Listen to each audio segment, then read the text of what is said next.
Bueno, muy bien. Entonces, nuevamente bienvenidos. Eh, Vamos a arrancar esta menos hora que nos queda hasta las 10, un poco para repasar los antecedentes eh, de las normalizaciones en Colombia.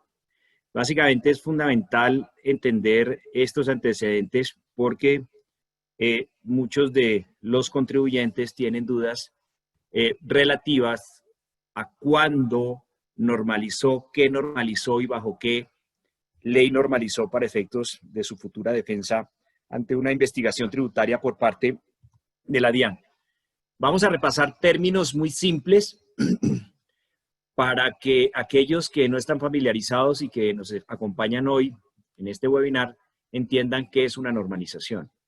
Una normalización, más que un impuesto, es una amnistía o un saneamiento tributario tanto para personas naturales como jurídicas.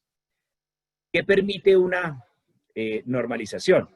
Incorporar a la declaración tributaria del impuesto sobre la renta activos omitidos que yo no venía declarando o eliminar pasivos inexistentes que yo venía declarando. ¿Y qué es lo que hace una normalización? Básicamente inducir a un incremento en el patrimonio líquido del declarante a cambio de pagar una suma en impuesto adicional. Los elementos de una normalización tributaria tienen unos sujetos pasivos, quienes pueden acceder a una normalización tributaria, pues básicamente son los contribuyentes del impuesto sobre la renta que tienen activos omitidos o pasivos inexistentes. ¿Cuáles son los hechos que generan esa posibilidad de normalizar?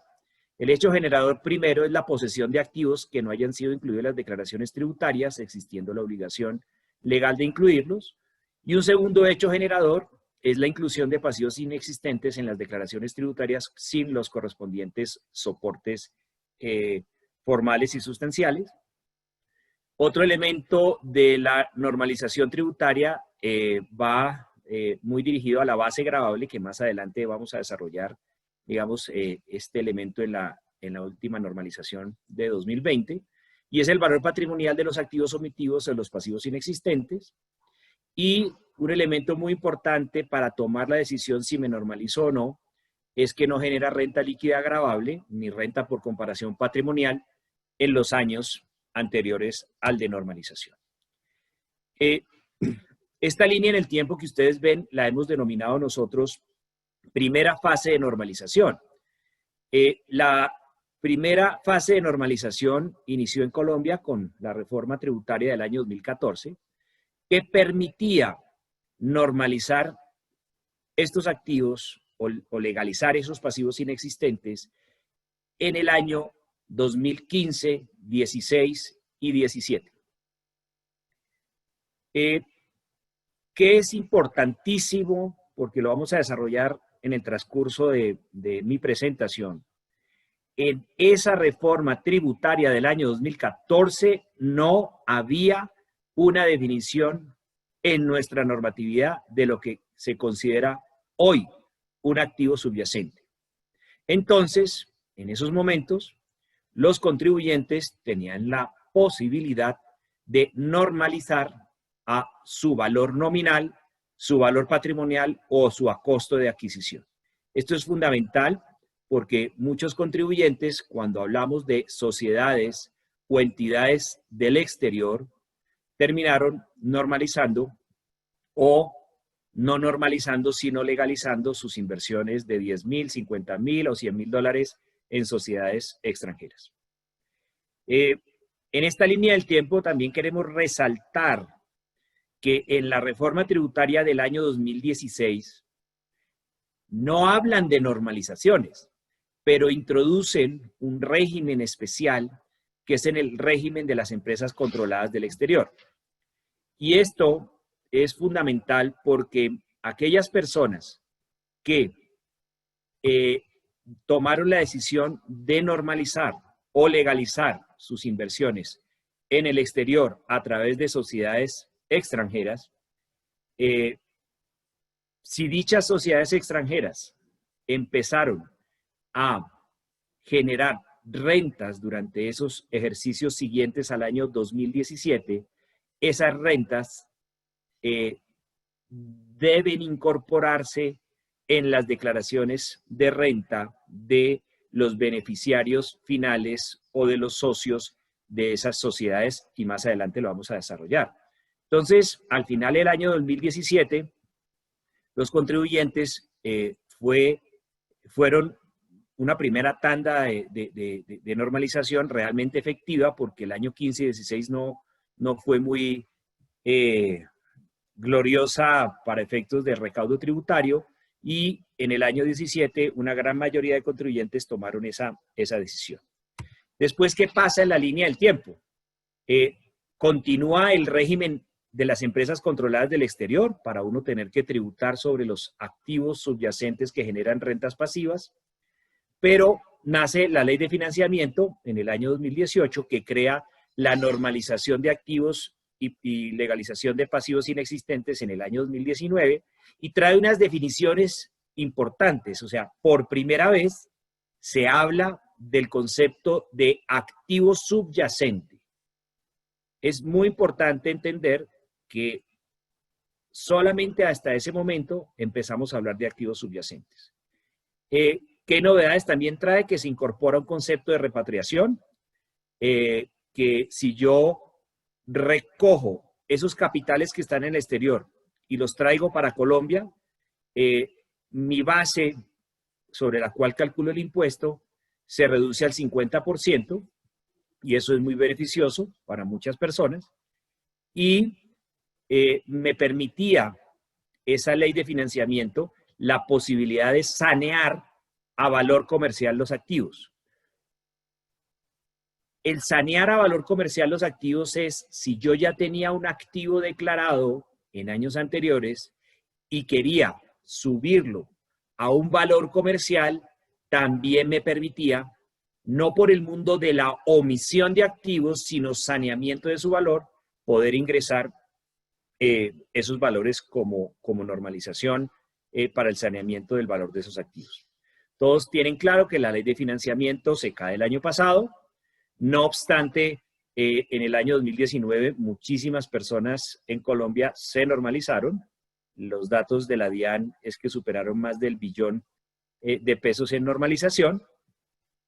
Y nace la ley de crecimiento a finales del año 2019, que es la ley 2010, donde reitera el concepto de activo subyacente, mantiene los beneficios de repatriación de recursos a Colombia, donde se reduce finalmente el impuesto a la mitad porque la base termina reduciéndose a la mitad, pero es muy importante este gran cambio. Aquellos que quieran utilizar este procedimiento, crea la posibilidad de saneamiento de valor comercial de los activos, pero lo limita únicamente a los activos que en el pasado fueron ya normalizados bajo la reforma tributaria de la 1739 o la reforma del 1943. Entonces, es importante entender que ya no puedo necesariamente sanear activos en su valor, sino que la normatividad lo restringe a esta. Esta restricción, el entendimiento nuestro es que la DIAN está tratando de brindarle una oportunidad a aquellos contribuyentes que en su momento venían declarando vía legalización, vía normalización, los famosos 10.000 o 50.000 dólares de sociedades del exterior, y les está diciendo, señores, suban ese valor y yo les doy chance de subir este valor porque usted ya había normalizado esos montos pequeños. En conclusión, aquí ustedes ven los tres regímenes. Esos tres regímenes, en principio, se basan en los mismos: omisión de activos, inclusión de pasivos inexistentes. Vemos cómo ha venido subiendo en el tiempo la tarifa. En el año 2015 era el 10%, en el 16 11.5%, en el 17 el 13%. Esa misma tarifa del 13% se incorpora cuando nace la ley de financiamiento. La ley de financiamiento me permite sanear cualquier activo a valor comercial, me da el chance del 50%. Voy a la última ley de crecimiento, reforma tributaria reciente, me permite sanear, como les decía, a valor comercial, activos ya normalizados únicamente. Incluye como nuevo quienes pueden, los que se acogen al régimen simple. Ustedes saben que es un nuevo régimen que ha tenido mucho éxito en Colombia desde el año pasado y este año. Entonces, también a estas contribuyentes que entran en este régimen les permite tener estos beneficios y continúa con la reducción del 50% si los recursos son repatriados. En esa base se reduciría el 50%, lo cual llevaría a una tasa efectiva económica del 7,5%. Dejamos este slide especial para que entendiesen sobre la conveniencia de haberse normalizado o haber legalizado los aportes en sociedades extranjeras. ¿Por qué lo quisimos traer aquí? Porque en su gran mayoría las jurisdicciones más usadas por los colombianos para tener compañías offshore históricamente ha sido Panamá. Y porque la mayoría de las sociedades panameñas tienen como base un capital de constitución de $10,000. Entonces, muchos contribuyentes, con base en esta reforma del 2014, tomaron la decisión de declarar sus $10,000 en Panamá, que es parte de la cobertura de esta conferencia, porque históricamente ese era el valor patrimonial de la inversión de un colombiano, sea una persona nacional o una persona jurídica o una persona natural, frente a esos $10,000. Esa norma de las normalizaciones antiguas le daba dos opciones: o tomaba el valor patrimonial o tomaba el autovalúo. Y el valor patrimonial, bajo esa normatividad, llevaba a que los contribuyentes declararan a sus $10,000. Y en esos momentos no existía el concepto de activo subyacente.